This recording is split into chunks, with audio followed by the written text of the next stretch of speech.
menjauhkan diri daripada seseorang yang menyakitkan kamu itu dibenarkan dalam Islam. Sebab itu ada pepatah Arab menyebutkan wa man yaqtarib minas sum yamut. Siapa yang mendekati racun maka dia akan mati. Sebab tu hari ni kalau kamu memilih untuk berdiam dan menjauhkan diri daripada seseorang yang toksik, yang membawa aura negatif atau yang memberi kesan kepada mental kamu, maka itu tidak berdosa dan tidak salah di sisi Islam.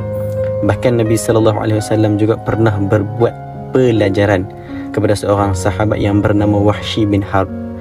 Nabi terima dia masuk Islam, tapi Nabi memilih untuk tidak berjumpa dan melihat muka dia hingga akhir hayat Nabi.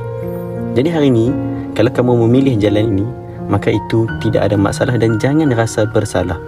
Dengan syarat kamu menjauhkan diri itu ada sebab yang dibenarkan syarak dan kamu juga tidak melakukan kejahatan ataupun berbuat buruk kepada dia.